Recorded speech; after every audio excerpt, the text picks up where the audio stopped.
Hola, buenos días a todos. Buenas tardes. Por favor, demos unos minutos en lo que se conectan todos los espectadores, por favor. Gracias.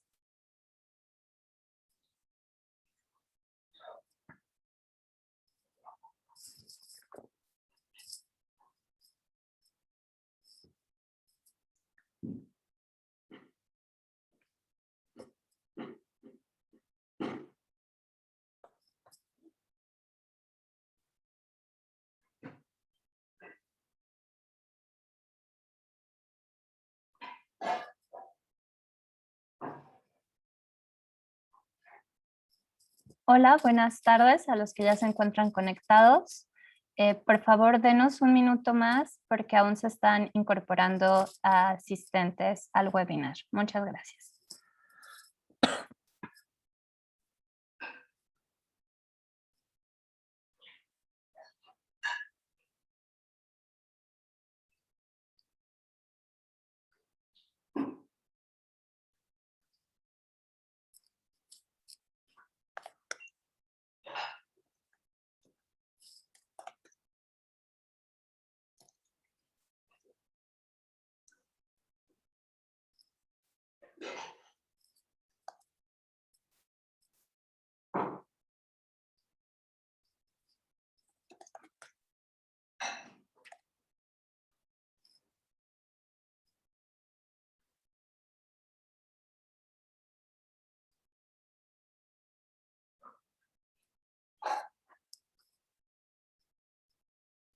Hola, buenas tardes. Les pido por favor nos den un minuto más para que todos se terminen de conectar, ya que ahorita aún continúan accesando y tenemos por el momento 74 asistentes. Un momento, por favor.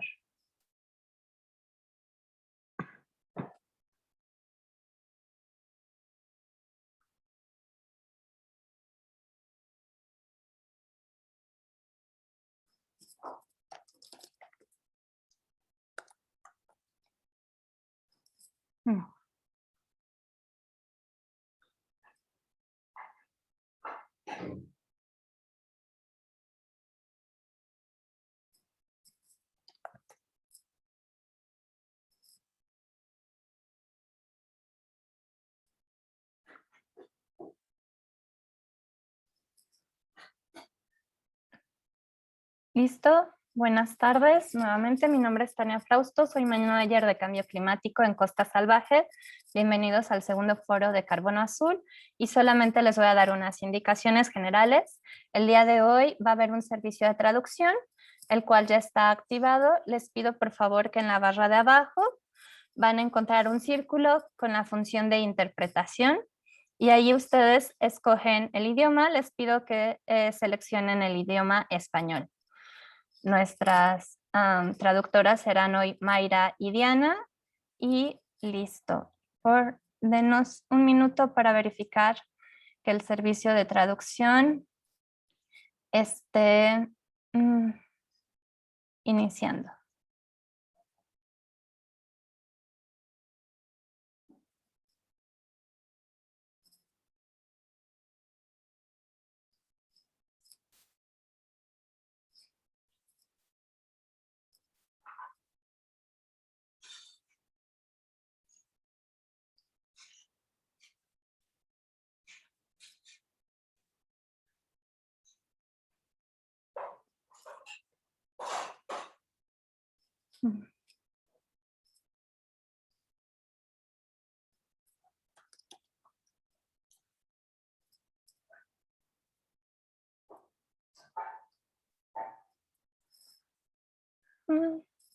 Denos un minuto, por favor.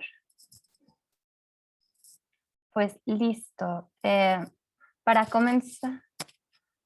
Hola, buenos días. Para iniciar les cedo la palabra a Serge Delina, director ejecutivo de COSTASALVAJE.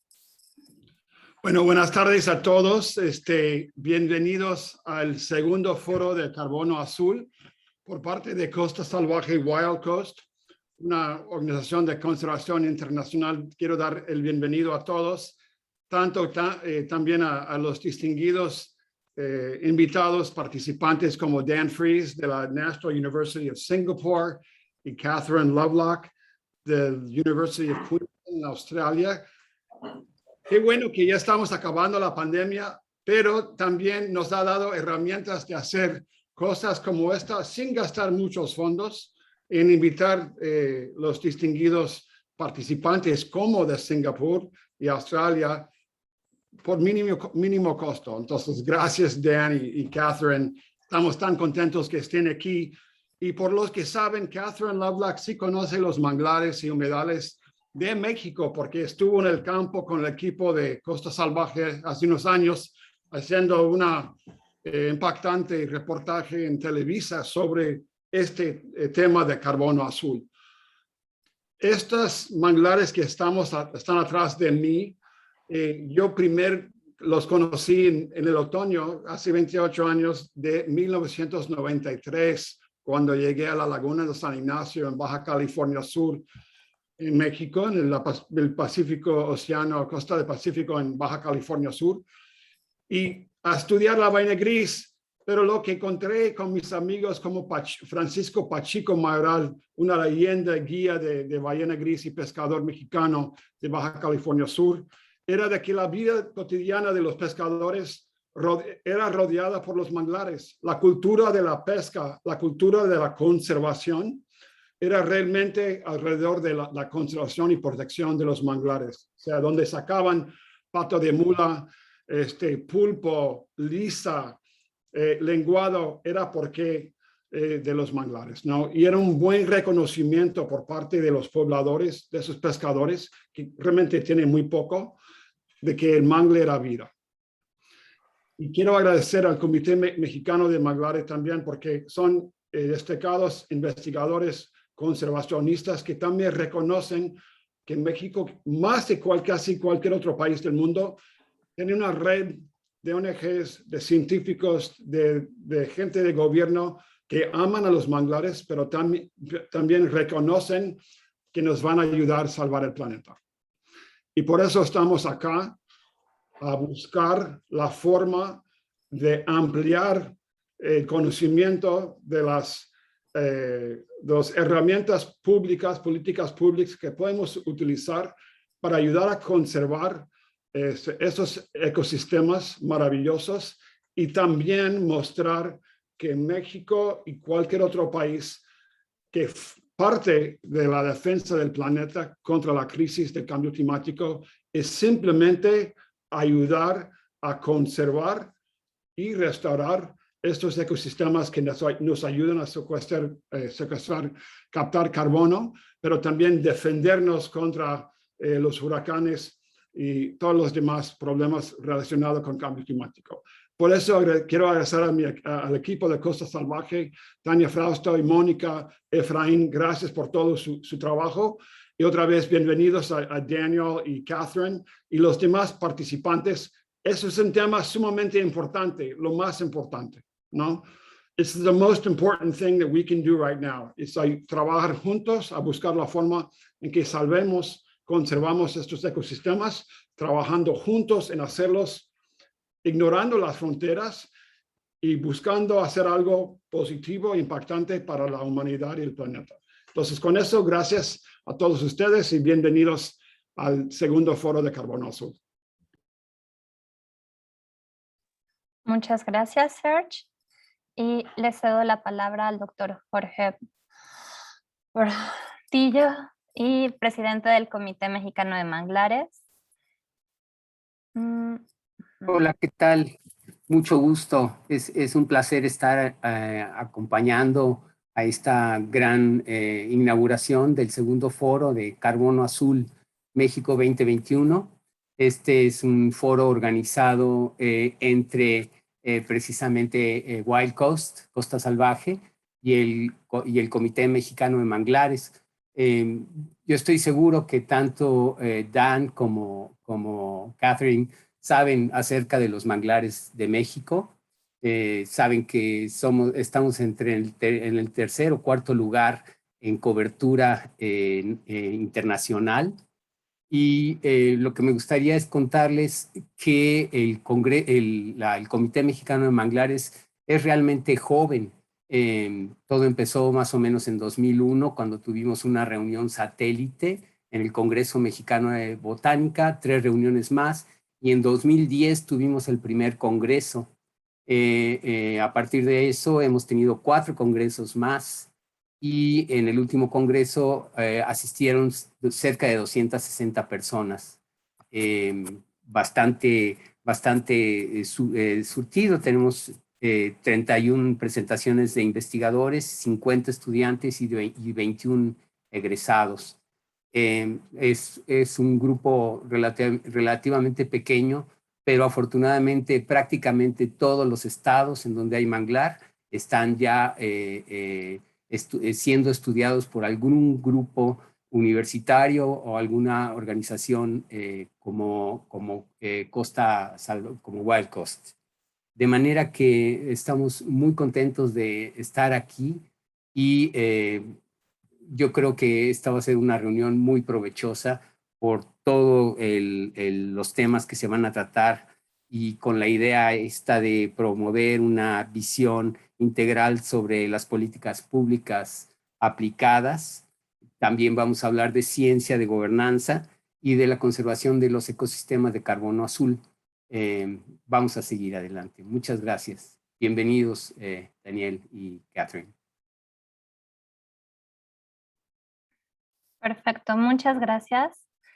Antes de cederle la palabra a Mónica Franco, unas indicaciones para los asistentes que vienen incorporándose. El día de hoy va a haber un servicio de interpretación, así que por favor encuentran el símbolo de interpretación en la barra de abajo de su pantalla y favor de seleccionar el idioma español. Lamentablemente el día de hoy Facebook no está funcionando, así que para los que vean esta retransmisión, la idea es grabar esta presentación y después ponerla al servicio de todos en la página de Facebook de Costa Salvaje. Y ahora sí le cedo la palabra a Mónica Franco. Gracias. Buenas tardes y bienvenidas y bienvenidos. Mi nombre es Mónica Franco, soy la directora de Costa Salvaje en México, y vamos a hacer un repaso de la agenda que tenemos preparada para esta semana. El día 1 tendremos que es el día de hoy, tendremos 2 conferencias magistrales, una presentada por el doctor Daniel Freys y la otra presentada por la doctora Catherine Lovelock. En el día 2 nos vamos a concentrar en el tema de metodologías para estimar almacenes de carbono en ecosistemas de carbono azul. Vamos a tener 2 mesas de trabajo, uno con la metodología para ecosistemas de manglar en México y otro para ecosistemas diferentes al manglar también en México. El tercer día, el tema del día miércoles 6 de octubre es política pública sobre carbono azul. Tendremos 2 conferencias, una presentada por Armando Efraín Lache, la segunda por José Armando Alanís de la Rosa, de COSTASALVAJE y la Comisión Nacional Forestal, respectivamente. En el día 4, el jueves 7 de octubre, hablaremos sobre los procesos de certificación de carbono azul en el mercado voluntario. Tendremos una conferencia de parte de Joanata Bolívar Cardona de South Pole, y habrá una sesión de discusión al finalizar. Y por último, en el día de cierre, el día 5, hablaremos sobre casos de éxito en la conservación de ecosistemas de carbono azul.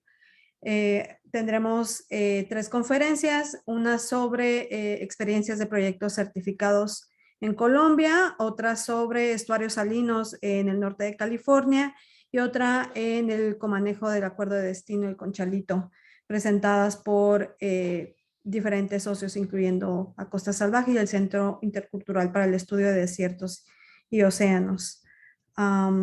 Y con eso estaríamos cerrando nuestra semana. Muchas gracias. Muchas gracias. Mónica, perdón, antes de cederle la palabra de nuevo al doctor Jorge López Portillo, unas indicaciones. Este formato de presentación es tipo webinar, así que los invitamos a que todos y todas expresen sus preguntas a través del chat o a través justamente de la sección de preguntas y respuestas que encuentran acá abajo en su barra, en la barra de herramientas de su pantalla. Y listo. Ahora sí le cedo el uso de la voz al doctor Jorge López Pardilla. Gracias, Mónica. Bueno, pues tengo el gusto de presentar al doctor Daniel Fries. Daniel Fries cuenta con un doctorado en geografía de humedales por la Universidad de Cambridge en Inglaterra. Actualmente es profesor asociado y decano del Departamento de Geografía de la Universidad Nacional de Singapur. Daniel Fries lleva más de 16 años, aún tan joven como es, trabajando en manglares y en los últimos 9 años se ha enfocado en carbono azul. Daniel realiza un trabajo interdisciplinario que abarca modelaciones globales de emisiones, estimaciones de almacenes y flujos de carbono, así como análisis socioeconómicos. Todo lo anterior para poder comprender los alcances y limitaciones de los proyectos de bono de carbono. Si bien la mayor parte de su trabajo está enfocada en manglares, también ha realizado proyectos de carbono azul en pastos marinos y sus zonas de trabajo incluyen Singapur, Tailandia, Vietnam, Indonesia, Filipinas, Madagascar y Nueva Caledonia. Daniel también es director adjunto del Centro de Soluciones Naturales para el Cambio Climático de la Universidad Nacional de Singapur y miembro del equipo de trabajo para pastos marinos de la Iniciativa Internacional del Carbono Azul. Finalmente, una de sus actividades favoritas es explorar nuevos manglares. Adelante, Daniel, y esperamos verte pronto aquí en México.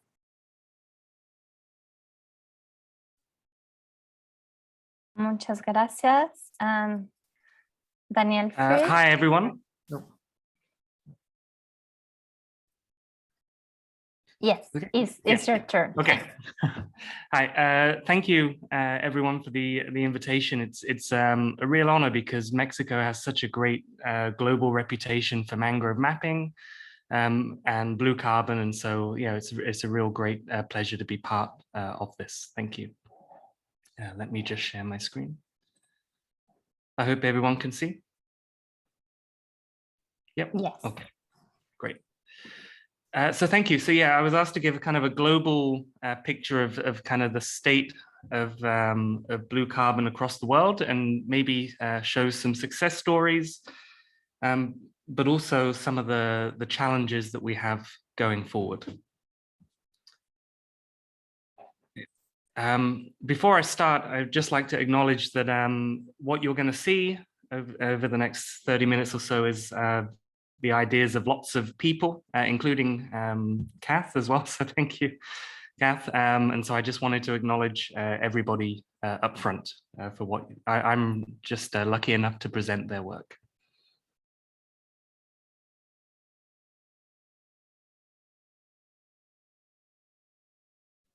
Okay. There are 3 things I'd like to talk about today. First of all, the scale of the issue and why we need blue carbon and why it's so important globally. The scale of the global opportunities for blue carbon, both for national governments, but also for companies and the corporate sector.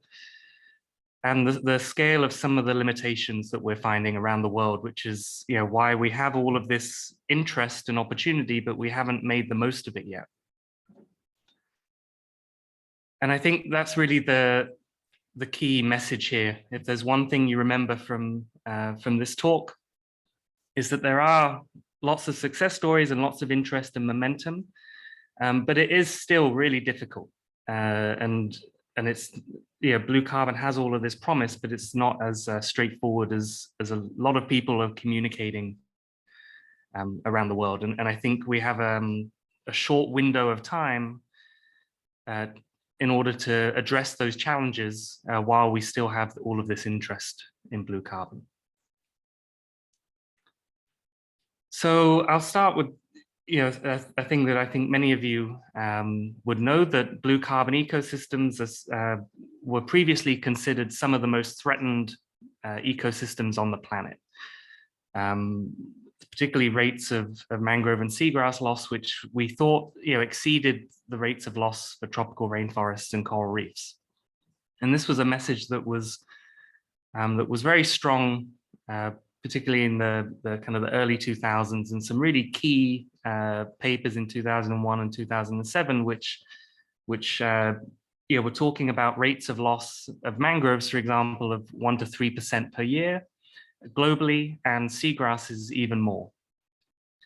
And so, we have a big blue carbon ecosystem conservation problem. Now, to be fair, things have got a lot better, at least for mangroves. Anyways, as we've started to understand more about mangrove dynamics, it seems that mangrove deforestation rates have reduced, which is good news. It's unclear if that's the case in other blue carbon ecosystems around the world, but for mangroves it is. But we still have a problem with blue carbon ecosystem decline. And this is just one example that shows, even though that mangrove loss rates globally have gone from 1 to 3% per year in the 20th century to maybe only 0.13% per year in the 21st century, we are still losing mangroves, and we are still losing them predominantly due to human land use change. And that's particularly in Southeast Asia, where I'm from, but also other parts of the world, including Central and South America. So even though the problem has got better, we're still losing some of these blue carbon ecosystems. And we're losing them, said, for mostly human land uses. And in Southeast Asia, for example, it's primarily due to aquaculture and other commodity production. And this is a great paper led by Fernanda Adame, who showed the issue of this for blue carbon. So if we take mangrove deforestation and project it to the end of the century, we're able to estimate the emissions caused by that. And you can see that there are some hotspots of blue carbon emissions for mangrove loss. One is Southeast Asia, but also the Caribbean as well. So we are, we have a problem that we are going to be losing, obviously, biodiversity and a range of ecosystem services, while also adding to the issue of climate change. But climate change does give us an opportunity to use carbon for conservation, because there is a huge amount of interest in these natural climate solutions to help mitigate the worst impacts of climate change and to help us get to net zero by the mid of this century. And countries have to get to net zero, but also increasingly a number of companies also have quite ambitious net zero targets. And this graph here just shows a number of IPCC pathways that will help us to get to net zero. And of course, the big thing is that we have to reduce fossil fuels and decarbonize our economies. But in all of these pathways, there is a role for natural climate solutions, such as blue carbon ecosystems, to help us contribute to these net zero targets. And so natural climate solutions are about 20 different options that will help us mitigate climate change using natural environments.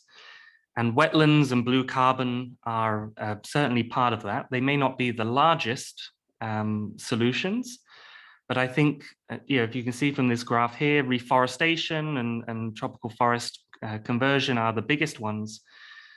But wetlands are certainly the same magnitude as some of the other natural climate solutions for grasslands, for example. And I think what's impressive about this is that their area of wetlands is much smaller than a lot of the agricultural and grassland systems. And this is because of their high carbon densities, etc., that they can play quite a meaningful role despite their small area. So you get a lot more kind of bang for your buck with blue carbon ecosystems.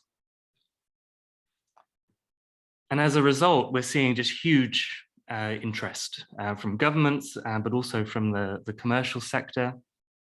At least from the commercial sector in Southeast Asia, a lot of that interest has been in the last 18 months and people thinking about a green recovery from COVID, etc. So we're seeing so much interest from stakeholders that were never really in discussions about blue carbon ecosystem conservation before, which is really encouraging.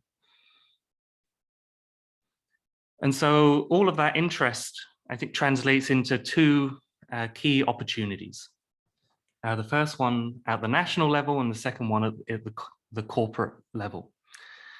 And so, the Paris Agreement and subsequent negotiations have really driven home how important blue carbon is for many countries to meet their nationally determined contribution targets.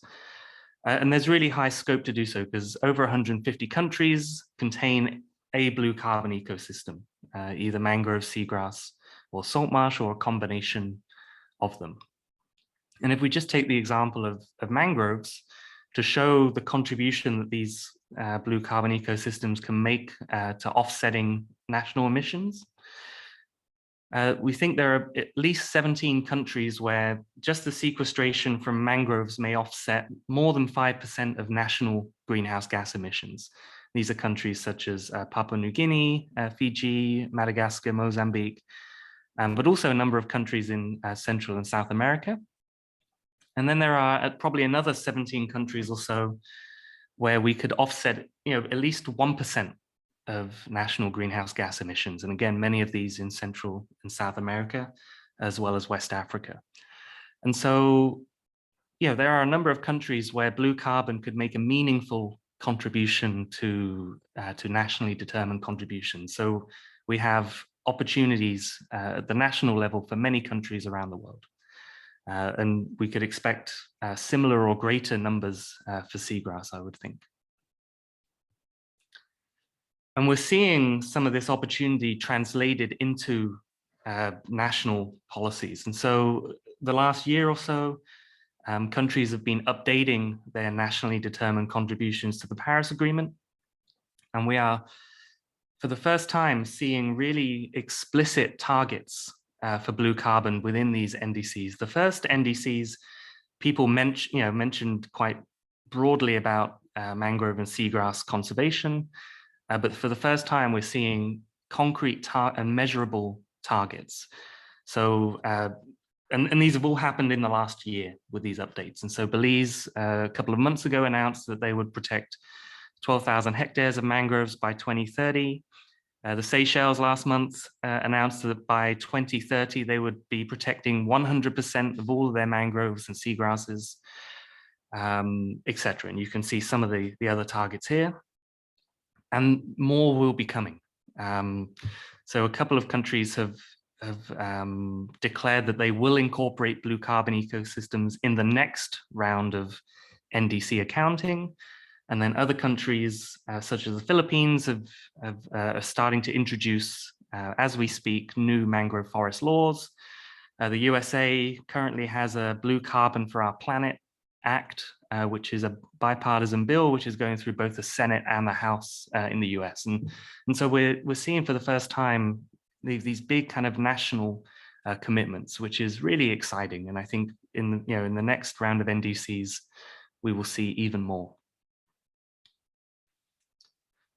So there are these huge opportunities at the national level, but the corporate sector has really got excited about blue carbon. And it's really exciting to be in Singapore at the moment because Singapore is positioning itself as a regional carbon trading hub. And we've just established a carbon exchange to facilitate carbon credit projects. And we must sit down for coffee with corporate partners, once every couple of weeks, who all of a sudden want to know about blue carbon and how they can invest in it and how they can help establish projects. And these are just two reports that I've been involved in of many different reports. The first one from Earth Security, showing that mangrove restoration alone may be able to generate about $11 billion of investment globally. The report on the right business case for natural climate solutions was commissioned by an international investment portfolio company based here in Singapore, and really showing again how many billions of dollars for Southeast Asia green and blue carbon may be able to unlock. And so we've been interested in trying to show exactly what are the opportunities for local kind of carbon credit projects for the commercial sector. And we've been able to look at that by combining a number of different data sets. So obviously how much carbon there is and its distribution globally, using some really good global data sets. We've only been able to do this for mangroves, unfortunately, because that's where we have the best data globally. So if we add our carbon layers to a deforestation layer, which allows us to understand how many mangroves are suitable for offsetting, because for a lot of carbon offsetting, you can only do that on mangroves that are previously threatened. And then we add some economic information about the price of establishing blue carbon projects, the price of carbon, etc. And that allows us to work out mangroves that are investable, which means they would qualify for a commercial blue carbon project, and mangroves that are profitable, which means that they would be financially viable, that the carbon credit price exceeds the price of establishing and maintaining a project. And this is important because that these projects make profit, because we have to use that profit to offset the costs of aquaculture or any other alternative land use. And it looks that actually a decent proportion of the world's mangroves would qualify for commercial carbon projects, particularly in Southeast Asia. These are the green mangroves, which would be profitable, but also in West Africa, parts of Central America, South America, etc. And it turns out that 20% of the world's mangroves might qualify for blue carbon credit projects, and 10% of them would create profits which could go towards paying for the opportunity cost of different land uses. And even at a quite low carbon credit price, it may generate over $1 billion per year in conservation financing, which is a fantastic amount, which would have, if used correctly, would have real conservation impact. And we are starting to see some of these opportunities being realized, which I think is great. And blue carbon projects, commercial projects on the ground have maybe been a bit slower than the opportunities available. But in the last year or two, we're seeing more projects being proposed and coming online. And I thought I'd just highlight two that you may be familiar with. The first is Mikoko Pamoja, which is in Gazi Bay in Kenya. And it's considered one of the world's first blue carbon projects, which was selling credits through a mechanism called Plan Vivo. It was quite a small project, but it was able to generate a number of credits. In the less than 10 years since that was established, we've seen a big upscaling of some of the projects. And one of the most recent, which was announced earlier this year, is a project led by Conservation International, Invamar, and a few other stakeholders, protecting 9,600 hectares of mangroves. And over, I think, about a 20-year time period is expected to generate credits in excess of 1.4 million tons of carbon dioxide. So we're seeing more and more projects come online, and we'll see more in the future. Most of these are based on mangroves, but there are discussions in the US, for example, about incorporating seagrasses into some of these projects. So we have opportunities national scale, opportunities for the commercial sector, and most of those are focused on avoided deforestation or conserving previously threatened mangroves and creating carbon credits through that process. But of course, we know that restoration is also really important for blue carbon. And again, a lot of the focus on restoration is, particularly at large scales, has been on mangrove forests because it's maybe easier to scale up mangrove restoration compared to seagrass restoration. But certainly there's, again, very important and large government interest in the rehabilitation of degraded blue carbon ecosystems. And this is not necessarily just because of blue carbon. And in fact, we've had lots of interest in restoration, particularly in Southeast Asia due to the Indian Ocean tsunami and other natural hazards such as Typhoon Haiyan in the Philippines. But we're certainly seeing more and more discussion again around blue carbon. And Indonesia is really leading the way in this. A lot of countries have ambitious national restoration targets, but Indonesia has, I think, some of the biggest. And I'll be honest that I can't keep up with them because they keep increasing the targets all the time. And so I think these are the most recent targets, but there's they're updating this and becoming more and more ambitious all the time. So within the next 2 years, the Indonesian government is aiming to restore 600,000 hectares of mangroves, which is a huge amount. And of course, there are questions about doing that in a sustainable way, but at least the ambition and the commitment and the funding is there to do so.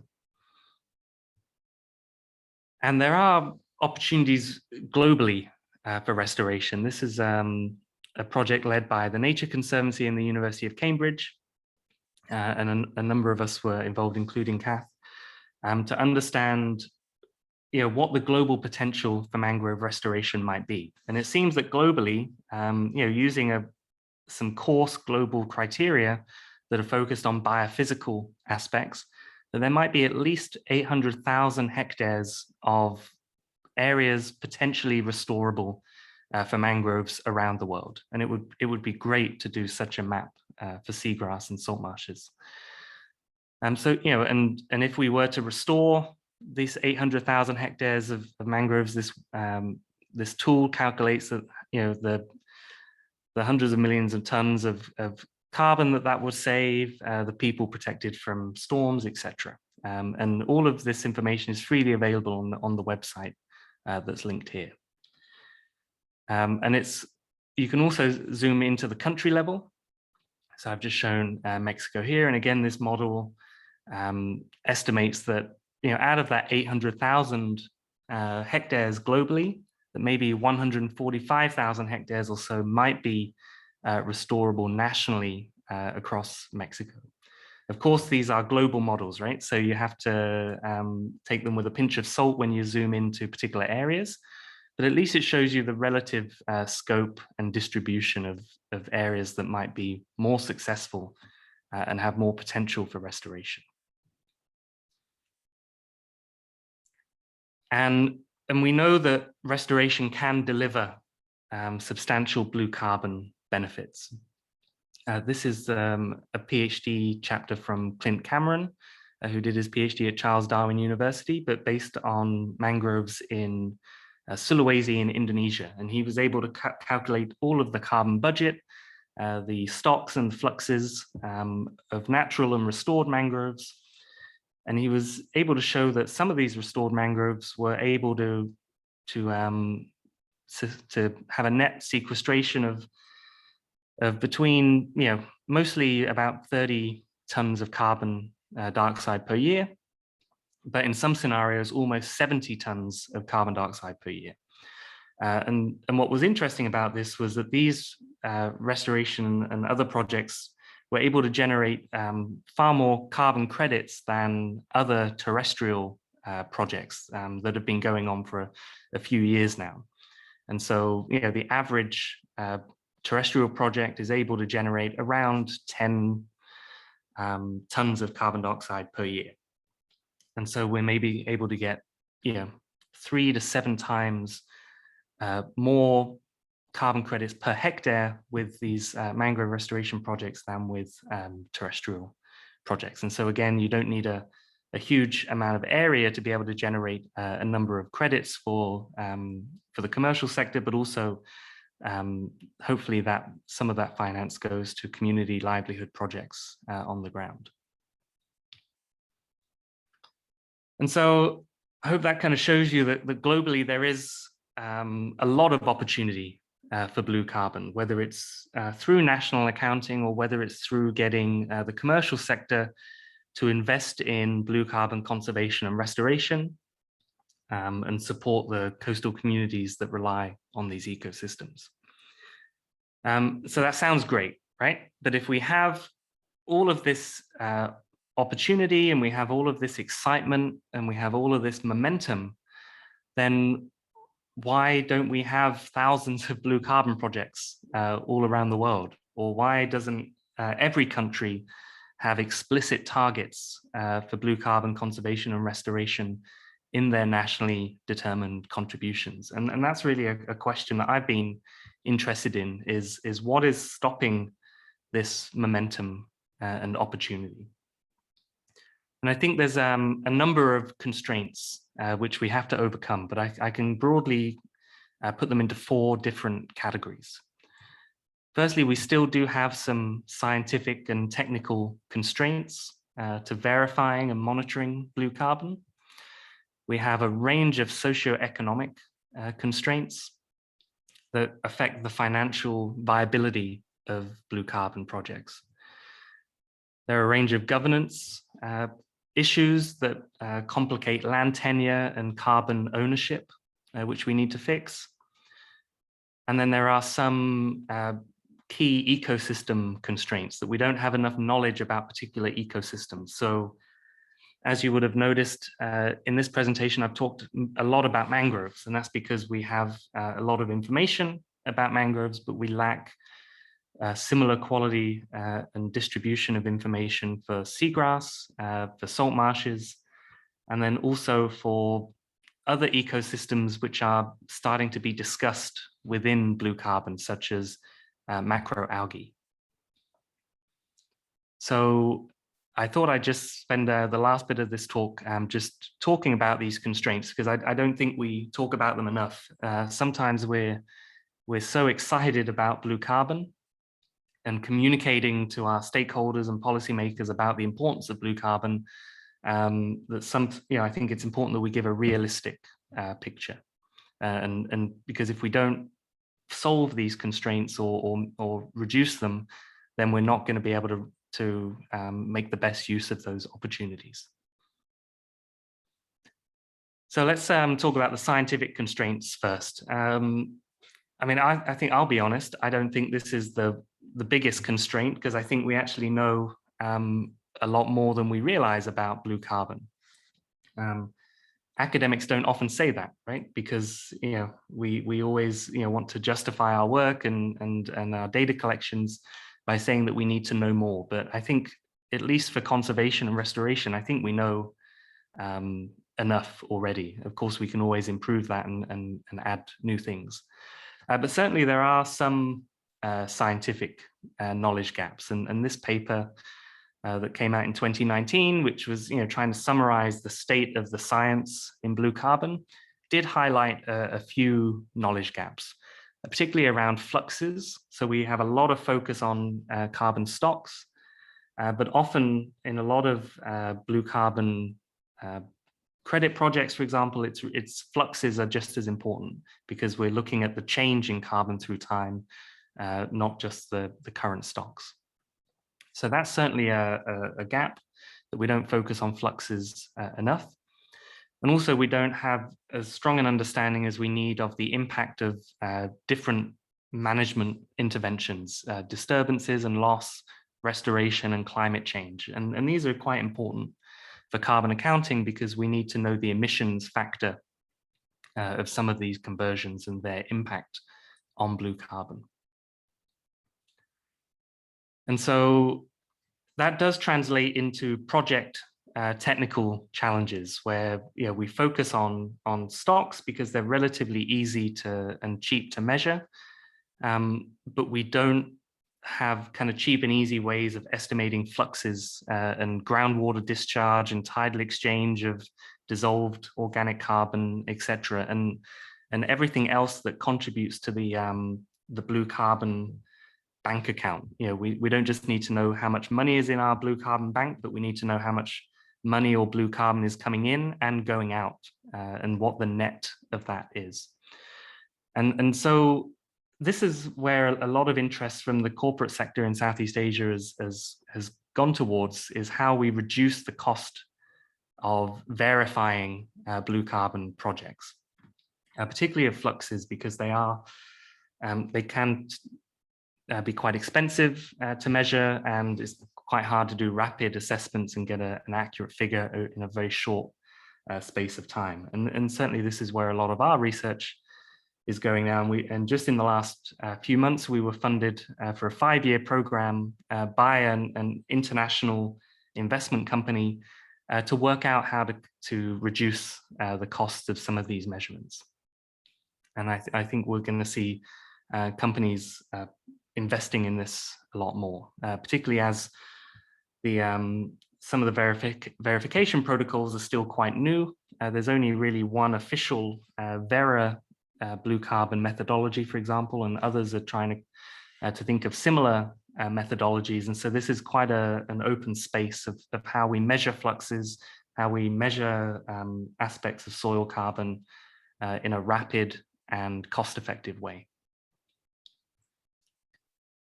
But I think also a lot of people invest in that because it's maybe one of the easier constraints to overcome, right? You know, improving methodologies is a concrete and straightforward constraint.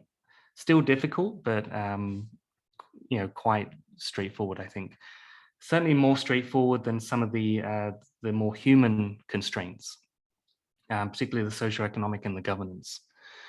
But this is, for me, these are the biggest challenges, because if we can have all the science in the world, and we can have all of the knowledge, and we can have the interest in blue carbon, but if we don't have places on the ground to do projects because of the governance constraints or because the socioeconomics don't work, then we can't utilize any of that science. So I think that these human constraints are, for me, by far the most important. And I can give you an example of how important they are. So I showed you in a few slides ago that restoration potential map. And that restoration potential map suggests that for mangroves, there are over 3,000 square kilometers of areas that are suitable for restoration, you know, in terms of biophysical parameters. But if we start to add the socioeconomic parameters to it, then actually that reduces quite substantially. So, and if we add the opportunity cost, if we add constraints around land use, and if the land is available for restoration or not, then all of a sudden we don't have 3,000 square kilometers of restoration area. We have maybe 5 to 35% of that area that's suitable for restoration. And this is exactly what we see on the ground, that there are, you know, despite all of these big ambitious restoration targets in Southeast Asia, there are very few sites to do them on. And this is why people then start to plant on mudflats and seagrass meadows, because they are easier sites in terms of cost and governance and land tenure, even if they are going to be much less successful for mangrove restoration. But it's these socioeconomic and governance issues that push people to plant on these biophysically unsuitable sites. And it's not just at these larger scales that these constraints happen. If you go into villages that are at the heart of blue carbon projects and interview them and speak to them about the socioeconomics, we see that actually often these blue carbon projects are not that viable in terms of the economics. So, you know, we had a project where we interviewed people at a potential blue carbon project in the Philippines. And it seemed that because of the cost of carbon credits is quite low at the moment, that actually the the money generated from the carbon credits wasn't really that much. It was less than 10% of the village income. And so it wasn't, is it enough to change people's use of the land and to stop aquaculture or other uses and convince people to convert to blue carbon conservation and restoration instead? If we're going to persuade people to do this, we need to be able to generate carbon credits at a scale which at least matches their current livelihoods and hopefully exceeds that, so that we can persuade people to change their impact on the environment. And at least in this example, there were other sources of employment that were generating more money: aquaculture, people's families sending money to the village, etc. And so, it wasn't changing the financial landscape of the villages that we were speaking to. And of course, this is important because at the end of the day, blue carbon conservation isn't just for the environment, but it's also for the coastal communities that rely on them. Kind of linked to these socioeconomic constraints are these governance constraints, and that we have all of this interest from governments to do blue carbon conservation and restoration, yet many countries don't have policies that allow that, that either allow carbon credit projects or clarify who owns the carbon, so who can generate money from carbon credits. Just because a company may rent or own a site doesn't necessarily mean they own the carbon that's above and below the ground. That may still be the government. There are some countries that have pretty good laws. One is Vietnam. It has a payments for ecosystem service regulation, and it's helped kick off a lot of ecosystem service projects because of that. But generally, a lot of countries don't. And in fact, it's caused some quite a lot of complications because some countries have actually paused commercial carbon projects at the moment. And this is one example from Indonesia, but other countries have also done this because it's the tension between the national and the commercial carbon accounting, because countries have to report this for the Paris Agreement and their nationally determined contributions. But if a country reports it, it's very difficult for a company to report it, particularly if the carbon credits are being sold overseas, because you can't count the same carbon twice. You can either count it in the national or in the commercial, but not both.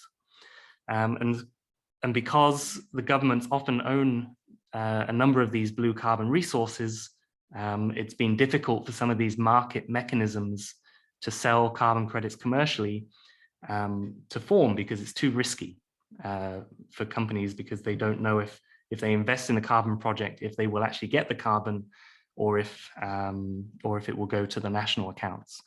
And this is a big issue more generally around the Paris Agreement, which I think is going to be discussed at the COP26 in the UK in a couple of weeks. But until we solve this issue, this to me is one of the biggest constraints for blue carbon. And then finally, we have this ecosystem constraint and these ecosystem constraints are to do with the science, to do with the socioeconomics, and to do with the governance. So we have a lack of information. This map shows seagrass extent globally, measured versus modeled, and there's quite a big difference between the two. So we're not really too sure how much seagrass that we have in many parts of the world. We have issues when setting up carbon projects, because again, the land ownership for seagrass can be even more complicated than for mangroves. How you protect seagrasses is more complicated, because it's not just deforestation like in a mangrove, but we have watershed stresses, eutrophication, and sources of threats which may be hundreds of kilometers away. And so how do you use carbon credits to pay for people to stop? That is quite difficult. And then we have big scientific knowledge gaps around macroalgae, which you can see on this diagram, about how much of that carbon is buried or not. in the open ocean, and if it really is contributing to blue carbon or not. So we have a lot of constraints to ecosystems beyond mangroves. So if we think it's difficult in mangrove forests, it could be even more difficult in some of these other blue carbon ecosystems. And so just to summarize that with this huge interest, and there really is more interest than ever before, and I think we have a short window to capitalize on that, and to get these stakeholders involved that were never normally involved before. And I think that's a great thing. But if we're going to do that successfully, then we cannot ignore all of those challenges that I just talked about. And all of those challenges are global. Every country is going to face them to a different degree. And then I thought I would just end with one extra point, which I end a lot of my blue carbon talks with, which is let's not forget that carbon is just one of the many co-benefits that blue carbon ecosystems provide. And maybe utilizing some of these other ecosystem services might help get us across some of those constraints that I talked about. And so with that, thank you very much. Muchas gracias, doctor. Si les parece bien, vamos a iniciar con la sesión de preguntas y respuestas. Tenemos varias preguntas ahí registradas, así que me voy a permitir leerlas para todos los asistentes. La primera de estas preguntas la hace Efraín Payán Casares y dice: ¿existe alguna institución o asociación a nivel Latinoamérica que brinde cursos de capacitación o intercambios de experiencias con este tipo de temáticas? I think some of my other colleagues on the call might be more suitable to answer that question. But one, maybe I can, from a Southeast Asian perspective, I could add one thing, which I think there is a lot of opportunity to share knowledge between regions. So not just within Central and Latin America, but sharing knowledge between Southeast Asia and Mexico and other countries in the region, because there's a lot of common issues between both those regions. So certainly there are big international groups that might help us to do that. And I think within Central and South America, there's a lot of expertise now in establishing projects. And I think the Colombia project is a game changer, that we now for the first time have we have a roadmap for establishing projects. So certainly within your region, there is a lot of expertise. Thank you. Gracias, doctor. De hecho, están compartiendo algo de información en el chat. Si gustan también checar de nuevo los comentarios. La siguiente pregunta es de Irma González. Hola, Irma. ¿Cuáles son las condicionantes para que una zona de manglares sea elegida para bonos de carbono azul?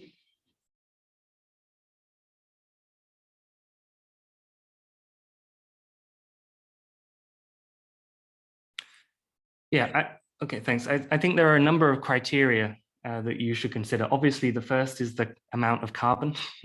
That's obviously quite key. There might be some areas that have more carbon than others, but that's not the only consideration, because even areas with lower carbon, there might still be really important reasons to conserve them, right? And I think this is what an issue when we only think about carbon, we might exclude very important ecosystems and areas just because they don't have as much carbon. But certainly that would be one thing. But I think some of the most important criteria, I think, are the socioeconomic ones, so that, to pick areas that are feasible for conservation or restorations, where you have community support for projects, where you have local government support for projects, and where the carbon credit generated can actually have an impact and will offset the price of aquaculture or anything else. And for me, those are maybe even more important than how much carbon is there, because you can have the highest amount of carbon in the world, but if you can't get the project established, then you will waste a lot of time and effort trying to establish it, or that you will end up planting mangroves in the wrong place where they won't survive, and these kind of things. Thank you. Gracias, Daniel. La siguiente pregunta, creo que se puede relacionar un poco con la pregunta de Irma también. Dulce Laura Flores pregunta, ¿cómo funcionan los créditos de carbono? Y lo que quiero mencionar aquí, si me permites, Daniel, es el jueves tenemos una conferencia específica sobre este tema, en donde se va a hablar largo y tendido. Y una de las cuestiones que se van a comentar ahí es el tema de las condicionantes y el rol que tienen quienes están promoviendo el proyecto de los proyectos o los bonos de carbono azul. Así que me voy a pasar a la siguiente pregunta. Karina Leal menciona dónde podemos ver los mapas que se mostraron en la presentación. El video de la sesión del día de hoy va a ser subido a redes sociales. Pueden consultar ahí esos mapas. Y también en cada una de las imágenes que presentó Daniel hay la referencia a los artículos científicos, ¿no? Las fuentes originales, entonces también ahí se pueden consultar. Si te parece correcta mi respuesta, Daniel, o si tienes algún comentario al respecto. I'll just add that most of the maps, if not all of them, are freely available online. So it's not just the slides I presented, but you can access them on web platforms. And if you just, I think I put either the web link or the paper reference in all of those maps, and you should be able to download or view the data openly through those. Yeah. Gracias, Daniel. Tenemos tiempo para una sola pregunta. Antes de pasar a la siguiente parte de la sesión del día de hoy, voy a leer la pregunta de Carlos Zamora Tobar. Dice, uno de los éxitos de reforestar con mangles en México es la participación e involucramiento comunitarios. ¿Cuál es su experiencia en este sentido en donde ha trabajado?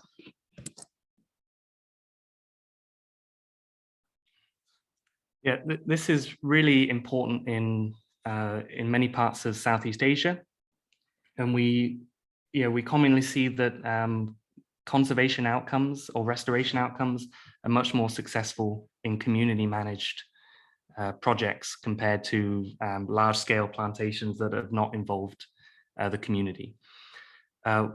Because you need the community to obviously to help conduct the restoration, but also to monitor and to enforce the protection of those areas. And if you don't have the communities on board, that is much more difficult to do. So certainly in our experiences working with NGOs in Southeast Asia, such as Mangrove Action Project and Blue Forests, they've really shown to me just how important community engagement is. And of course, it takes a longer time, right? And it's smaller scale, but that investment in time, and these two NGOs spend a lot of time before they do any restoration at all, just working with the community, gaining trust, and getting them on board the project. It is one of the key criteria, and I think we can't forget the reasons why we do these projects. Partly it's for conservation, but at least for me, it's also partly for the livelihoods of communities that rely on those resources. So they should be at the center of all of these discussions.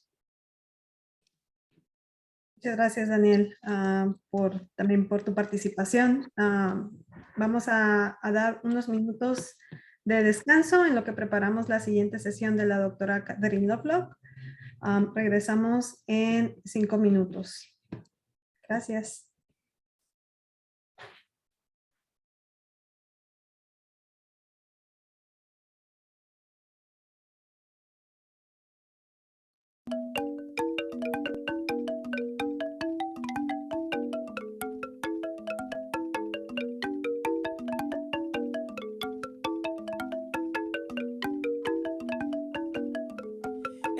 venido cantando del Valle a Buenaventura y al llegar a Barbacoas lloraba la criatura.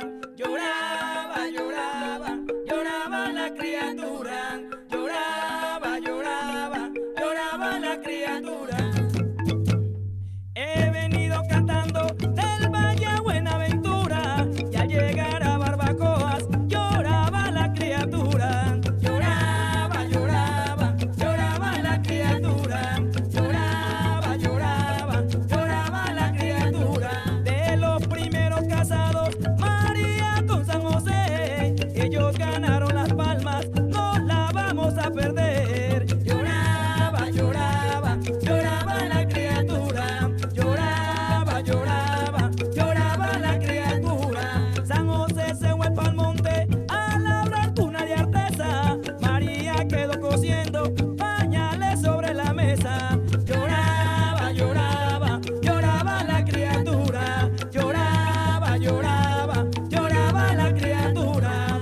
He venido cantando del Valle a Buenaventura y al llegar a Barbacoas lloraba la criatura. Lloraba, lloraba, lloraba la criatura. Lloraba, lloraba, lloraba la criatura.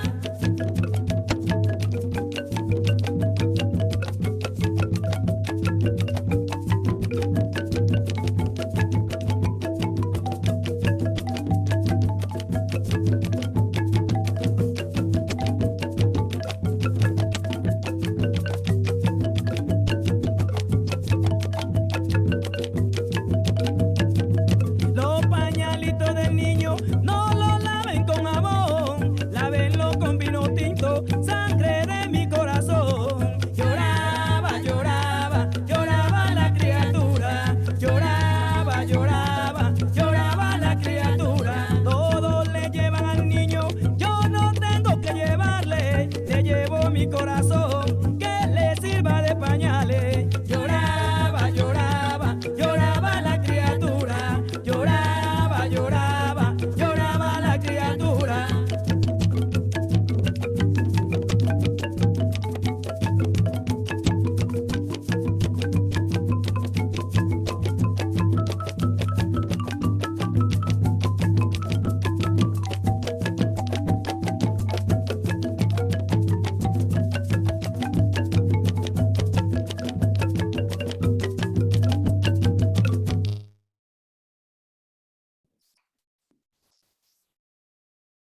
Hola, buenas tardes a todos. Espero hayan tomado unos 5 minutos para ir por un vaso con agua, regresar y listo. Buenas tardes nuevamente, listos para la segunda sesión de este primer día del segundo Foro de Carbono Azul, y le voy a ceder la palabra al doctor Jorge López Portillo para presentar a la doctora Catherine Lovelock. Muchas gracias.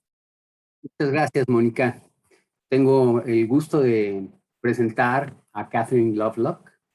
Ella es profesora de la Universidad de Queensland, en Australia. Es miembro del Consejo de Investigación y profesora en la Escuela de Ciencias Biológicas de la Universidad de Queensland.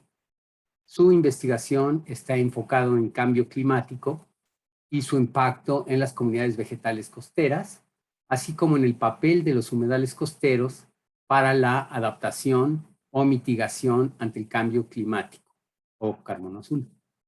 Catherine es miembro fundador del Grupo Científico de Trabajo de la Iniciativa Internacional de Carbono Azul y lidera proyectos de investigación en Australia, Birmania y Vietnam, y colabora en muchos otros, todos enfocados en mejorar la capacidad de secuestro de carbono y promover la adaptación al cambio climático a través de la restauración y conservación de manglares y otros humedales costeros. Ella fue autora líder del capítulo sobre humedales de la Guía para los Inventarios Nacionales de Gases de Efecto Invernadero, publicada en 2009 por el Panel Intergubernamental de Cambio Climático. Además, es asesora del gobierno australiano para incorporar los humedales costeros en las políticas de adaptación y mitigación del cambio climático. Finalmente, acá le fascina andar en bicicleta, estar en contacto con la naturaleza, acampar, caminar y bucear.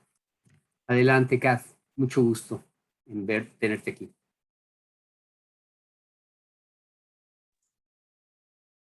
Oh, thank you so much, Jorge. I'm going to share my screen.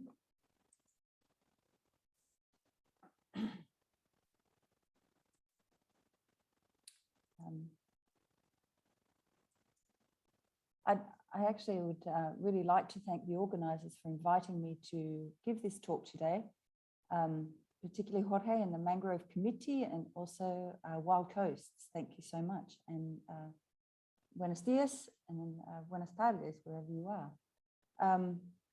Before I start, I'm actually in Western Australia this morning. And so, as is the custom in Australia, I want to acknowledge the traditional owners of the land from which I'm presenting, and that is the Noongar people of Western Australia, and I need to pay my respects to their elders, past and present. So I do a lot of work on blue carbon, and one of the most recent pieces of work that I've been engaged in is helping the Australian government to produce a blue carbon methodology for the Australian carbon market. And that's what I want to talk to you today about. Dan Fries gave the most wonderful background to this discussion, or to this information that I'm going to now talk about. So first of all, I want to acknowledge all of the team that helped to create the method. These included the Australian government, the Clean Energy Regulator, which is the entity that's tasked with making methods for the Australian market, and the Emission Reduction Fund, which is the market for Australian carbon credit units. So we took a really collaborative approach, and we engaged with a lot of experts from 10 institutions, from 6 states and territories, so almost every, somebody from everywhere in Australia. And we took that approach because one of the most important things for having a methodology is that it has general buy-in and that people trust that it is going to work, right? So this was one of the functions of having such a large author group. We were tasked with making a model to underpin a blue carbon method. And so, there was a lot of engagement with stakeholders early on for this process. And it was decided that measuring everything would be too expensive, and therefore we needed that. There was the desire to have a modelled approach. So what's called a modelled approach in Australia. So that doesn't mean that you don't measure things, because you certainly have to measure changes in extent of ecosystems. But to avoid costs, it was decided that a model was the best approach. Okay, so Dan gave you a lot of the global context for the development of this blue carbon method. And one of the key pieces, at least for Australia, was the 2013 IPCC Wetlands Supplement, which gave guidance to countries on how to account for changes in carbon stocks associated with coastal wetlands. So mangroves, seagrasses, salt marshes, or tidal marshes. So that was a very important piece, because Australia decided to adopt that, which meant bringing blue carbon ecosystems into the inventory. And once they're in the inventory, then the Emission Reduction Fund, the carbon market, could create a methodology that could contribute to Australia's greenhouse gas accounts. So that was one piece, right? But in addition to that, there has been so many enablers that are about the sort of enthusiasm of the scientific and the NGO community, and Wild Coasts one of those. And then the academics of Mexico, of course, have been fundamental.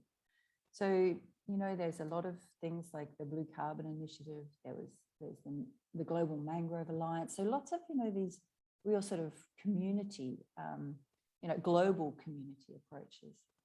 And then, of course, I have to mention that, you know, we have the start of the UN Decade of Restoration.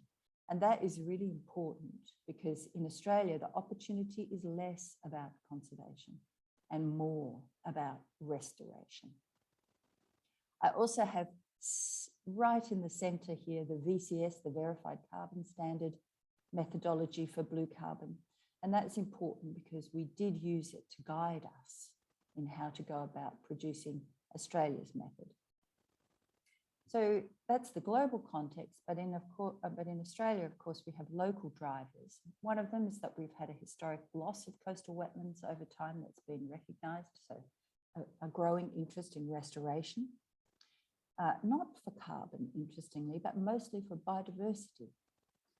There's many states that have very strong wetland management programs. Australia has multiple Ramsar sites, and the states where which really sort of administer conservation and restoration in many ways have been really active and lobbied the federal government for a blue carbon methodology.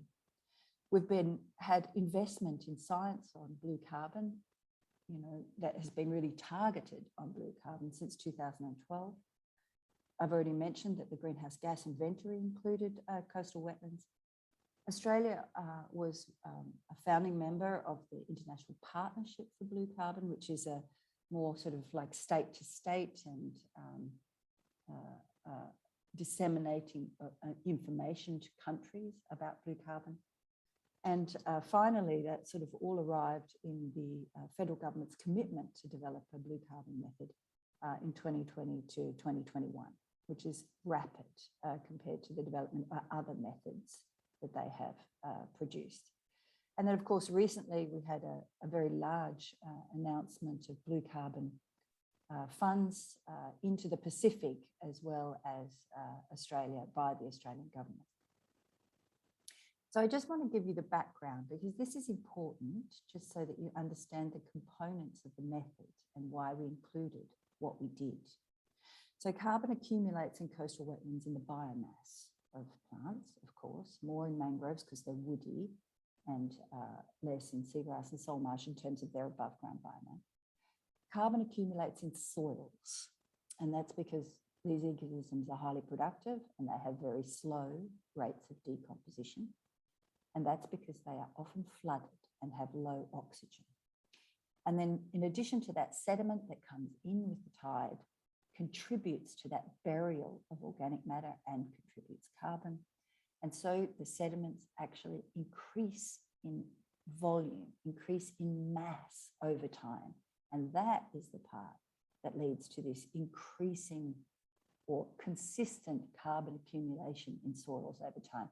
So I have this little diagram on the corner on the right, which shows the increase in the elevation of the surface of two wetlands over time. So since 2007 to 2010, using this instrument above called surface elevation tables.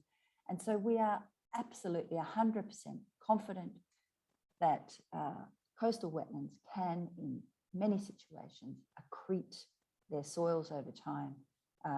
And this is part of the process of how they can keep up with sea level rise in many instances. So this is important because there is a lot of talk about risks associated with restoration of coastal wetlands because of climate change.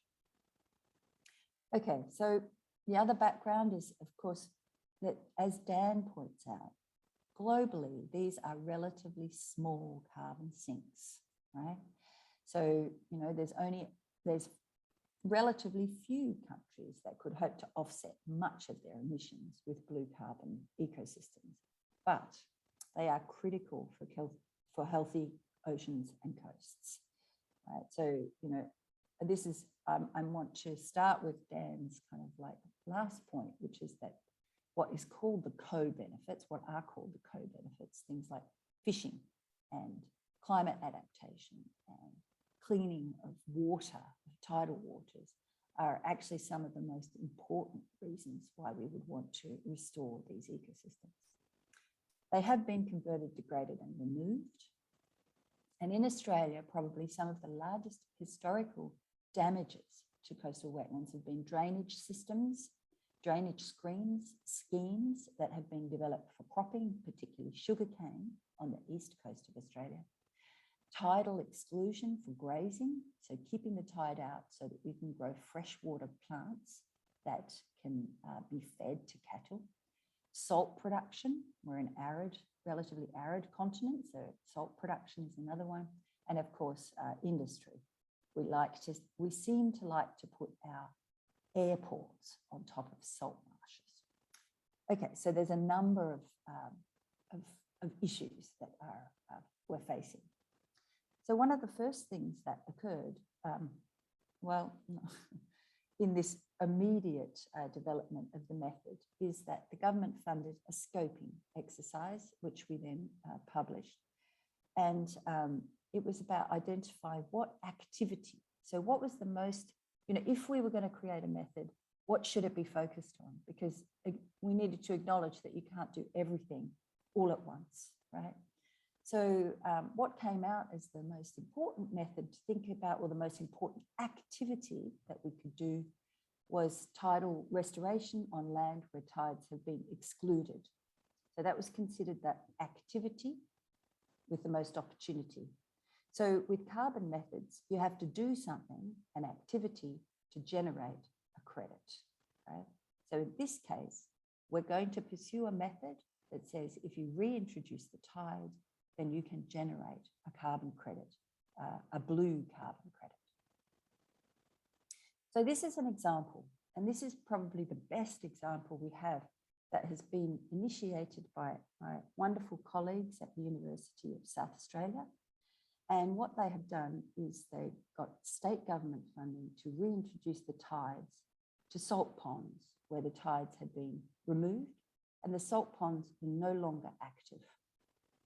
So you can see that panel A, I think I can use my cursor, this is prior to tidal introduction, and then 3 years later, you can see the growth of the salt marsh. There's no mangrove in this project yet. And then over here, the picture of the salt marsh that has been developing in that site. So the activity included modifying the tidal gates and the bund walls in order, and bunds are like dikes, earthen walls, to remove the impediments to tidal inundation and make the tidal inundation suitable for salt marsh vegetation. So in addition to that, we've thought for the method about the increase in biomass and soil carbon. We've also considered reductions in greenhouse gas emissions once you reintroduce tides. So in many cases, there are freshwater systems, whether they're flooded or partially flooded, behind walls that are built to, walls or gates that keep the tidal waters out of the land. So under those circumstances, we have emissions of methane and nitrous oxide and carbon dioxide that if we introduce the tide and restart the coastal wetlands, we can avoid those emissions. And so those avoided emissions are also counted in the method. And one of those avoided emissions is the avoidance of CO2 emissions from tillage, from disturbing the soils. And this is linked to an Australian soil carbon map that has been earlier developed by CSIRO, which is a large government research organisation, to underpin terrestrial carbon market methods. So we are trying to link our blue carbon method to existing terrestrial carbon methods in the market. And finally, we have to acknowledge that introducing the tide may have some negative consequences, and that the consequences of introducing the tides may continue over the next 100 years or so with sea level rise. And so in our model for blue carbon model, we have a term that we've called transition emissions associated with transitions. And these are to explicitly reflect the fact that if you introduce the tide, you may lose some ecosystems, and over time, ecosystems will transition from one to the other. So this picture is an example of a natural transition where possibly because of sea level rise, that the salt marsh has moved in to a supratidal Melaleuca forest, and the forest has died. So we're expecting to see those things, and it's really important to prepare anybody who's going to do a project that there could be adverse consequences. So when you do the modeling, though, if you run the model out over 100 years, even with these kinds of patches, say, for example, where this might occur, most of the time we're still getting a net carbon sequestration. Okay, so here was our data sources and approaches. We collated all of the data for Australian wetlands in terms of their carbon stocks for biomass and soil carbon and their soil carbon accumulation rates. So this gave rise to a paper from Oscar Serrano et al. In 2019 that described this data set. When you're doing carbon projects, if you want to count avoided emissions, you have to know what they are. So what were the emissions from sugarcane, from ponded pastures, from these alternative land uses? And so we also collated that data during this process. I've got a picture here of the soil carbon accumulation for four ecosystems here. And you'll notice that it's quite variable. And then I have a word over here, which is conservative. So we used median values for soil carbon and also greenhouse gas emissions, because one of the criteria for a modelled approach in the Australian carbon market is that it must be conservative. So if you're not going to measure it, you have to provide conservative estimates of carbon sequestration and greenhouse gas avoidance. So that's underpins this whole process. And it means that Dan presented some values of what carbon sequestration could be, and we are on the low end of some of those values. Oh, and I forgot to say, of course, we had to be consistent with the IPCC guidance for the Australian government. So we took a regional approach, and this might be something that you would do for Mexico, given that Mexico has a very broad range of climatic conditions, which gives rise to a broad range of coastal wetland types. So in Australia, we had already, we worked from a previous regionalisation of the country that is based on climatic conditions. So we have a northern monsoonal region, which is less productive than the wet tropics because of this highly seasonal rainfall. We have a very large arid and semi-arid zone. And then we have essentially what are temperate ecosystems in the south, both in the west and the east. So this slide just reflects those differences. We have arid, semi-arid mangroves, for example, that have low stature, quite a different species composition to those from the tropical wet humid zone of the east coast of Australia. The vegetation biomass, of course, differs among ecosystems and regionally. But we found by looking at our data that the soil carbon accumulation values differ among ecosystems, but not necessarily among regions.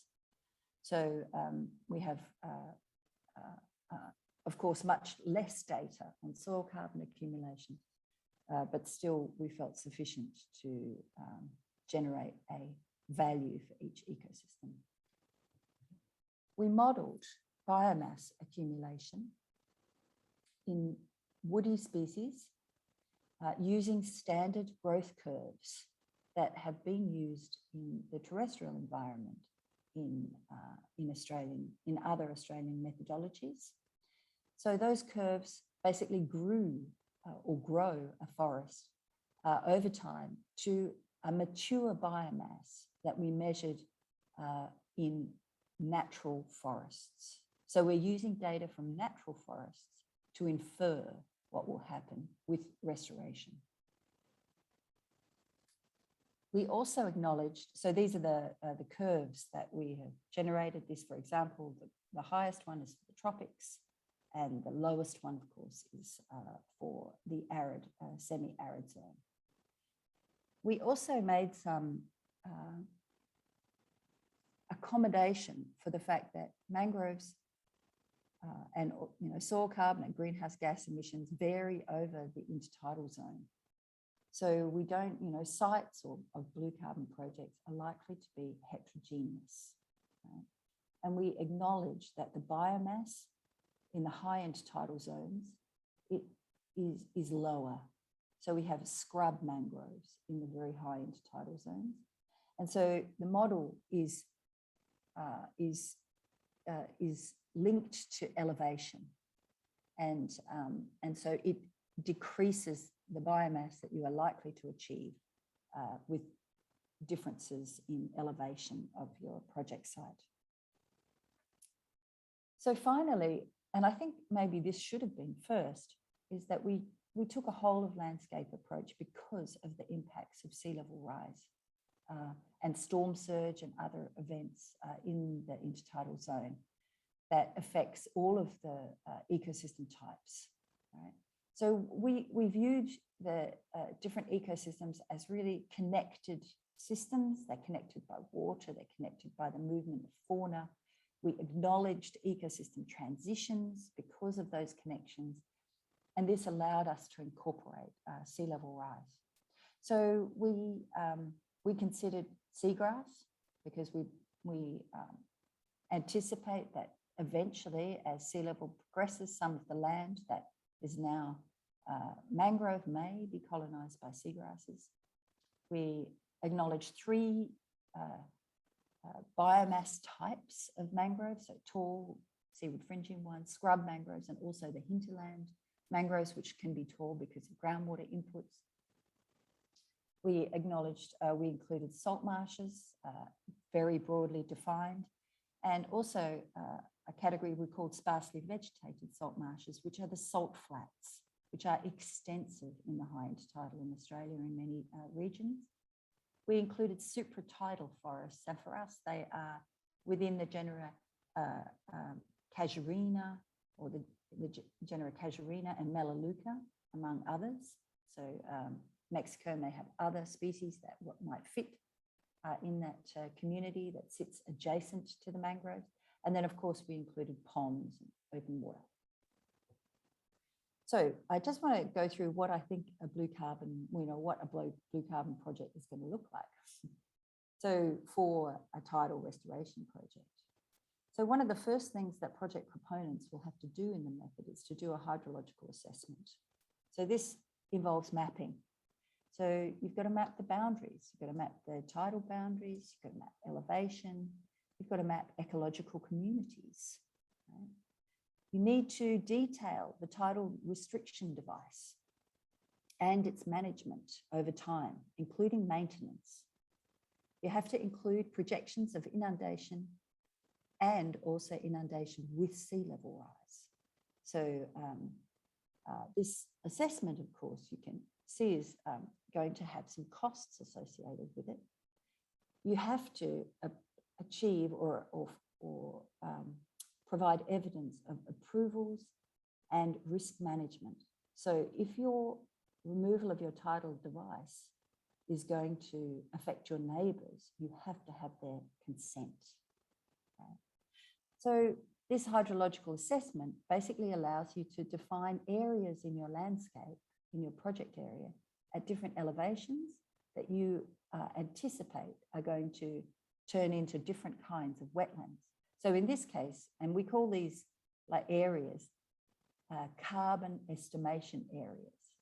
So they're going to be the chunky units that you assign different carbon sequestration and greenhouse gas avoidance to, right? So for example, this is a wetland and you can see it's been mapped, and you can imagine that the red areas might be the ones that you expect to have mangroves colonize. The white ones are going to be they're going to be salt flats, and green might be salt marsh communities, for example. So you need to make these maps before you can register your project for blue carbon credits.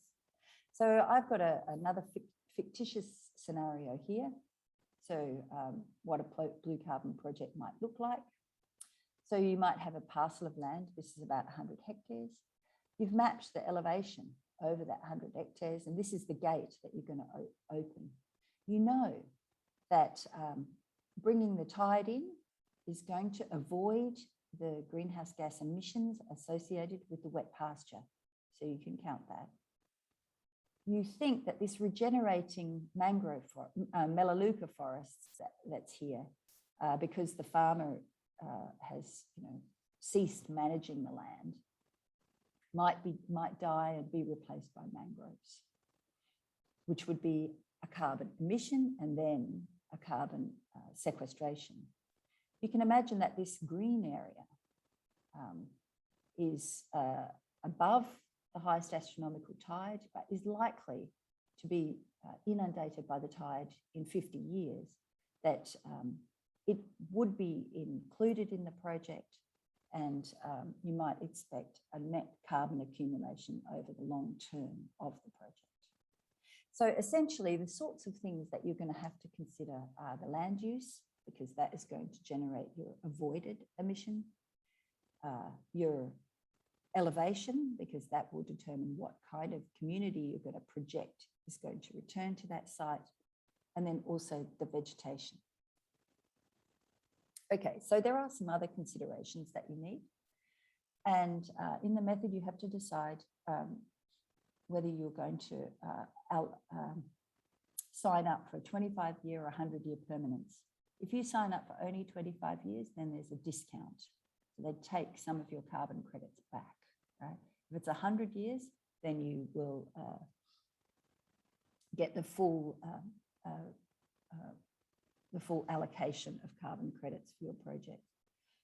You really have to consider the permissions and approvals, because this could be complicated in some instances, affected by land tenure, particularly leasehold. And if you've got a mortgage on the land, you must talk to the bank, right? Because you're going to be changing the land use. You have to consider carbon rights, who has them, and of course, neighbours' consent for introducing saline water onto the landscape. So some of the other things that the method doesn't ask you to consider, but of course, the project proponents, the people doing the project would want to consider, what are your foregone costs? What's your foregone income? So if you were doing grazing, is carbon going to be worth more to you than grazing in the long term? And then finally, you really need to consider the opportunities possibly for co-benefit payments, because in Australia, there are developing markets for other ecosystem services. And one of those in Queensland is the Land Restoration Fund, which which is interested in projects where you get the carbon credit from the federal government, but they will pay for the co-benefit. And they're interested in biodiversity, they're interested in projects that support community development, they're interested in projects that support Indigenous communities. In addition to that, there's some nutrient markets that are developing. This is the reef credit, because The water quality of the Great Barrier Reef is seen to be incredibly important to both Queensland, Australia, and globally. And then in addition to that, even more novel mechanisms, and this, for example, is the development of a cassowary credit for a particular iconic species that's vulnerable. Okay, so they're all the things to think about. And now I just want, this is sort of like the hardcore carbon part, but how you go about calculating your net abatement. So with any given reporting period in the carbon, in the Australian carbon market, that's 5 years. You have to report every 5 years. You calculate your abatement as the carbon stock change for each carbon estimation area, and you add those up.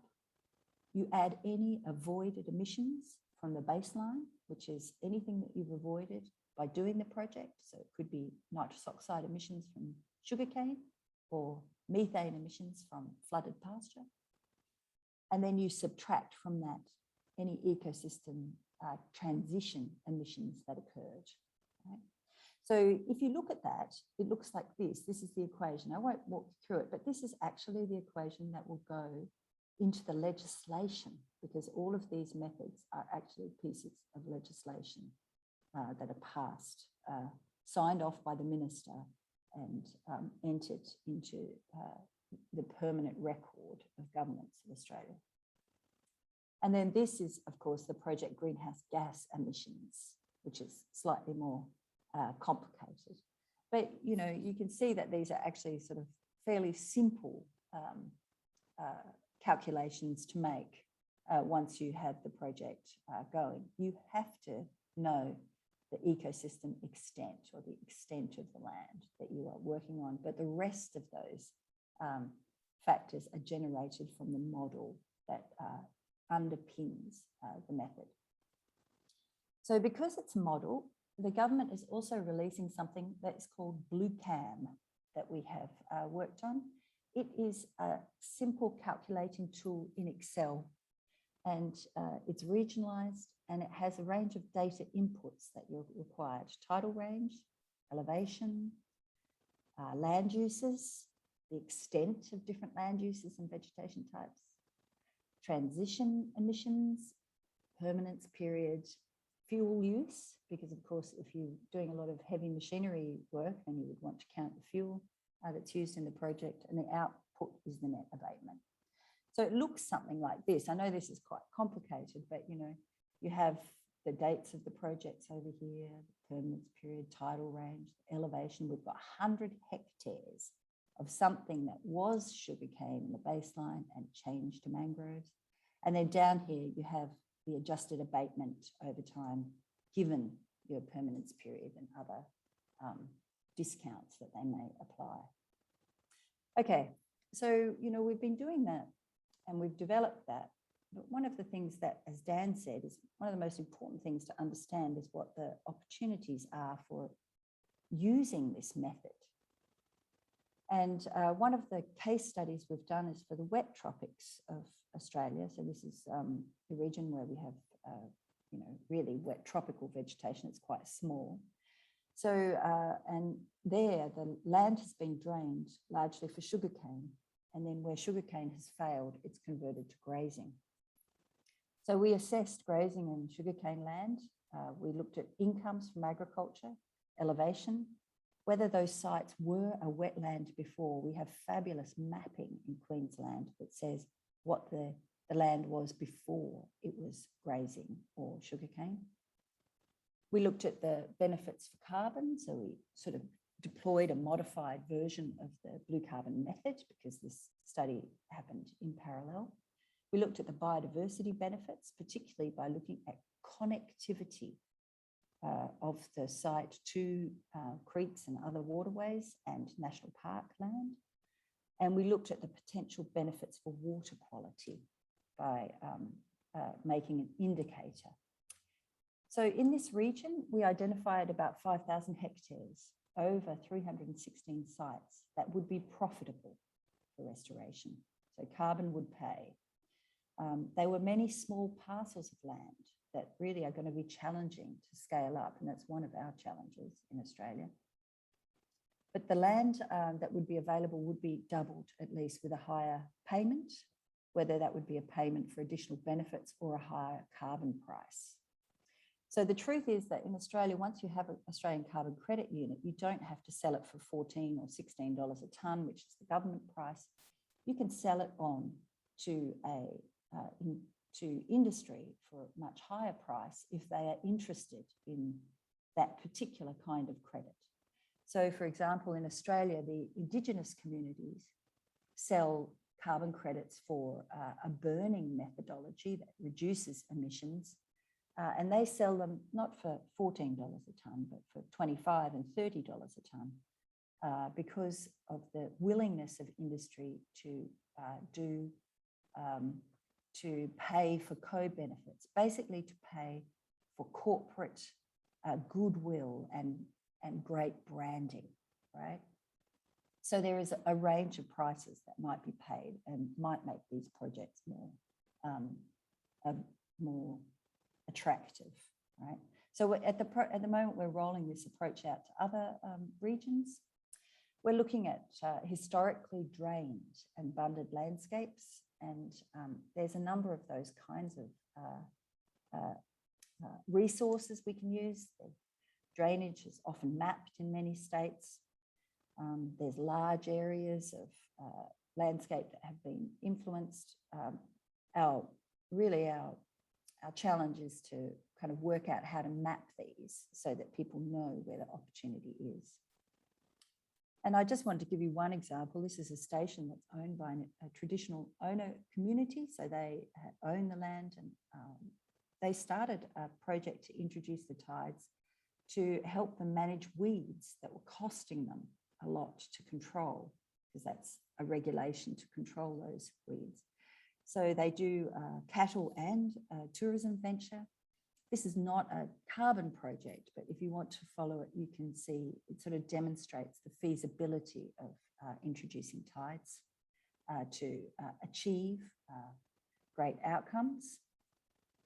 So where we're at the moment is that we're going through this process where we finally get ministerial approval. We're just about to go out to public consultation, and then there'll be some refinement before the minister approves. And I've got the COP26 date up there because my guess is that Australia would like to have something positive to say at the COP. Okay, so we're doing projects over Australia. We're learning by doing. The methodology's there, but they're, once it's approved, we're imagining that there's going to be projects registered and get going quite quickly, particularly in view of the investment that's already occurring. There's, pilot projects in Queensland and South Australia. There's more investment at a national scale through a range of different programs. But one thing I wanted to talk about finally, this is just towards the end here, now that we've discussed the method, is that, the method is rather limited, tidal restoration. And really, it started to occur to me that not everybody can utilise this. And in fact, Indigenous communities that really want to manage their land have very limited options to introduce tides. They don't have that kind of land. So I started to think what else we could propose. So, for me, this blue carbon method development process is not over. And what we've done is to propose a new method for development that's about avoiding disturbance of soils and vegetation and rehabilitating wetlands that have been influenced by invasive species. And these are mainly things like buffalo and pigs. So Australia is a land that never had any hard-footed animals. And these hard-footed animals are causing immense damage to ecosystems. So there was really a lot of interest in this proposal, and particularly from Indigenous communities. And that is because they recognise that pigs and buffalo have been destroying their natural heritage in their coastal wetlands. And so this is a picture of what the site looked like in 1935 and what it looks like today, largely because of damage by buffalo. So there was a whole range of people who joined me in trying to make this submission. And, you know, it included a number of the state governments who spend an inordinate amount of money trying to control feral animals. So we included a lot of pictorial evidence for developing this methodology. And the first one there is from Victoria, where cattle, feral cattle, often other cattle, graze, and they cause damage to salt marshes. And so the idea is that in Victoria, they would like to fence the salt marshes as a carbon project to increase diversity and carbon sequestration. And then there's been a range of other projects in Northern Australia with Indigenous communities to look at the benefits of removing. So these are fencing projects that have gone on in the past that have shown that if you can fence these things out, then you can really rehabilitate your mangroves and your coastal wetlands. And finally, I draw your attention to this other paper that showed the influence of feral pigs on CO2 emissions globally. And you'll notice that South America has quite the problem, as does North America. But Australia is glowing red here because we suffer some of the largest emissions associated with soil disturbance from feral pigs. And you can see on the right here, the map of the distribution of feral pigs. So most of this is on Indigenous owned land. And if you have an appreciation of the state of Indigenous communities in Australia, you know that they are poor. Okay, I can see Monica there. She's back telling me to wrap up. So what we hope to do is to manage those areas that even if low abatement, it should be financially viable, and we're hoping to have complementary methods. So in conclusion, the blue carbon method for Australia is on its way. It's conservative, but the abatement component is simple to implement. We've got limited eligibility activity. We hope to increase the understanding to use the method, and projects are needed, but I think the value of co-benefits are important. So keep thinking about new blue carbon activities. That's it. Maravilloso. Muchísimas gracias, Catherine, por tu presentación. Muy, muy interesante. Hay muchas preguntas para ti. Voy a irme lo más rápido posible para tener la oportunidad de que respondas a la mayoría. Alejandro Rosas pregunta, ¿introducir las mareas podría causar intrusión salina en los acuíferos? ¿Qué implicaciones tendrían las acciones de restauración?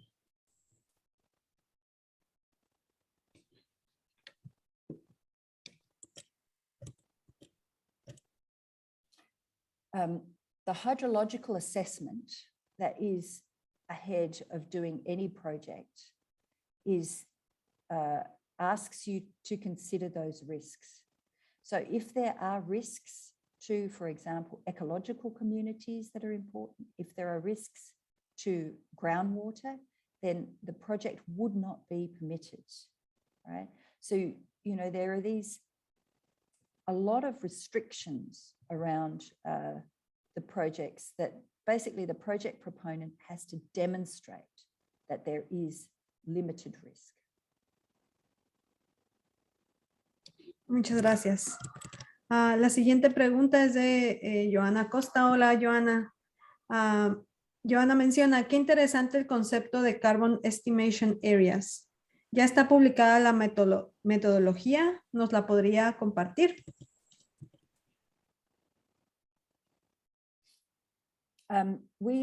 When the whole package will be released for public consultation this week, I believe. And so then those documents are available to everybody, including the blue carbon calculator, the blue CAM piece. So I would definitely recommend that, you know, take a look, see if it could be modified for Mexico. You know, in Mexico, you might want to think about a measured approach, but in Australia, you know, you can appreciate that our costs are large, particularly those around labour costs are very high in Australia. And so a modelled approach was seen to be the most, like the best solution for us. But, you might be able to do some thinking about other ways in Mexico as well. Gracias, Catherine. Otra pregunta que está un poco relacionada con cómo aplicar en México la experiencia en Australia es, disculpen, perdí. Hablando de tenencia de la tierra para los proyectos de carbono azul, esta pregunta es de Efraín Payán. En el caso específico para México, ¿cómo se podrían trabajar estos proyectos en los predios que son de índole federal? ¿Bajo qué esquema legal se tendrían que trabajar?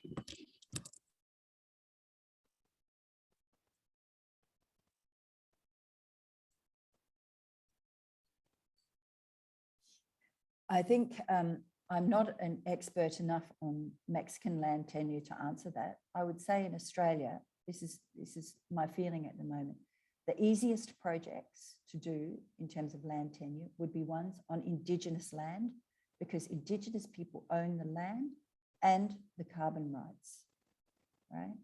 And so freehold land is probably one of the next easiest.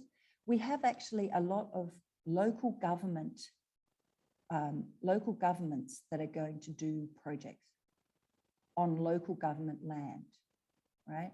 Because they are trying to generate funding to manage the land. Yeah. So I think we're going to have a range, and I imagine in Mexico too, that you would have a range of different kinds of projects on different land tenures, but you'd have to do the pilot projects really to work it out. It's so interesting to try and do a project and the things that you run into that you go, oh, I never thought of that. Muchas gracias, Catherine, por tu respuesta. Veo que Johanna también está respondiendo en el chat y los invito a que asistan a las sesiones del resto de la semana porque es un tema que se va a tocar en las siguientes conferencias. Otra pregunta de José Alfredo Silveira. ¿Cuántos años de investigación les tomó contar con los datos necesarios para un proyecto de carbono azul?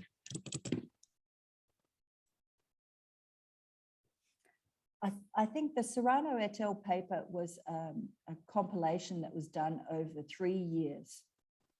And then the method itself has taken us a year to develop. But with a lot of, it was actually a lot of work. So, you're talking about a process that's probably 3 to 4 years. But if you've already done a lot of the science, then I think you're in great shape, right?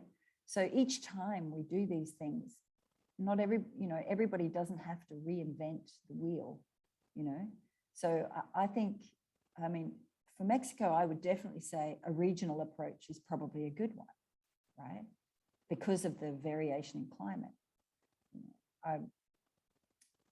There's lots of things that you probably can take and adapt from the VCS method, from this method, from other methods. Gracias, Catherine. Creo que esta va a ser la última pregunta. Susana Alvarado, ¿nos podría platicar qué tanta relevancia tienen los datos de flujos verticales, Flux Tower Data, para el modelo que usan para determinar el net abatement?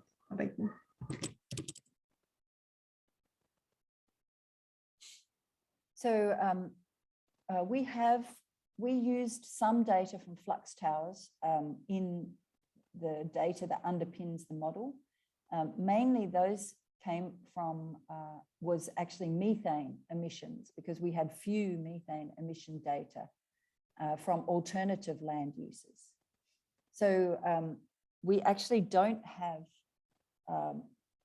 flux tower data in the data set for Australia, right?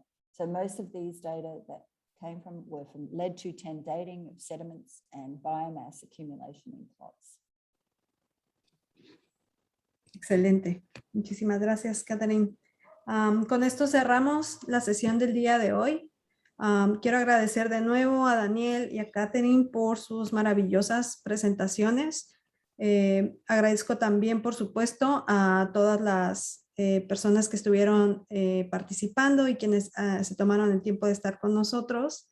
Me gustaría nada más ceder la palabra a Jorge, si quieres decir algo para cerrar nuestra sesión del día de hoy. Y un recordatorio de invitarlos a nuestra sesión del segundo día a las 9 de la mañana, a las 11 de la mañana, perdón, Ciudad de México. Jorge, no sé si gustas comentar algo. Bueno, siento que Australia está marcando el camino. Y esto es muy interesante porque tenemos, no vamos a descubrir el hilo negro. Entonces, pues muchas gracias por exponernos este trabajo, Dan y Kath. Yo creo que vamos a tener mucho éxito siguiendo este camino que ustedes han mostrado. Y nos gustaría que siguieran este foro para ver cuáles van a ser las mesas redondas que vamos a tener el día de mañana. Y nos gustaría mucho sus opiniones y sus comentarios. Muchas gracias por estar con nosotros y buen día.